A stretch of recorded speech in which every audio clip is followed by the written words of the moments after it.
الري لتوفير 5 مليار متر مكعب من المياه.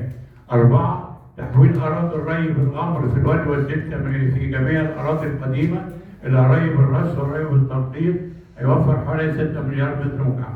الاستفادة من مياه الأمطار والسيول التي تسقط على جنوب سيناء ومحافظة البحر الأحمر وتخزينها.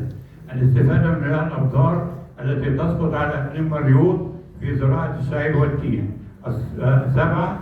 إصدار القوانين والتشريعات التي تجرم تلويث مياه النيل. 8. تدريس مادة في جميع المراحل الدراسية.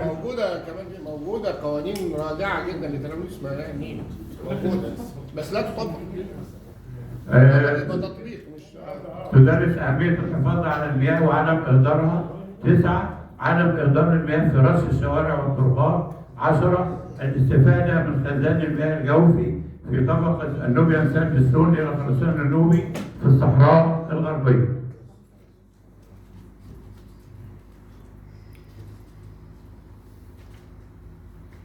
بناء على كل ما سبق سوف يتم توفير كمية ضخمة من المياه تساعدنا على زراعة ما لا يقل عن 6 مليون فدان، وهذا من شأنه مساعدة مصر على زيادة الإنتاج في الحصولات الزراعية المختلفة، خاصة التي نعاني من نقص فيها الذرة الشامية والمحاصيل الزيتية وغيرها، مما يقلل من الفاتورة الاستيرادية ويزيد من الفاتورة التصديرية، مما يساهم في حل المشكلة الدولارية وانعكاسها على ارتفاع أسعار معظم المحاصيل الزراعية.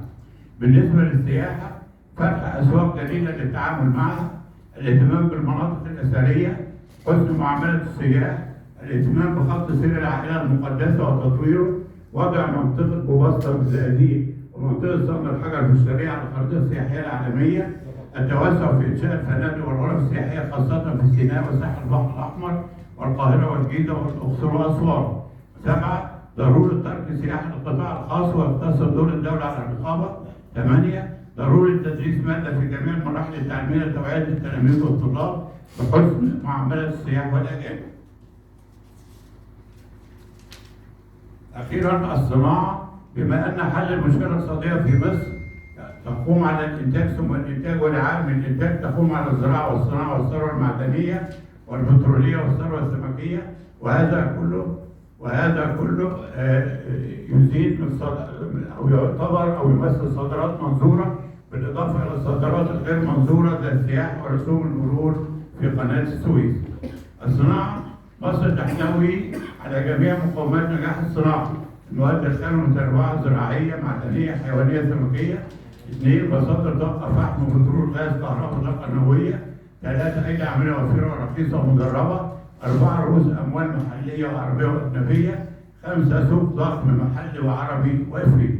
ضرورة إنشاء مصانع جديدة في جميع محافظات مصر 27 محافظة، كل محافظة حسب إمكانياتها واحتياجاتها لسد حاجة السوق المحلي وزيادة الصادرات إلى الخارج وتقليل الفاتورة الاستيرادية وزيادة الفاتورة التصديرية. شكرا لحضراتكم.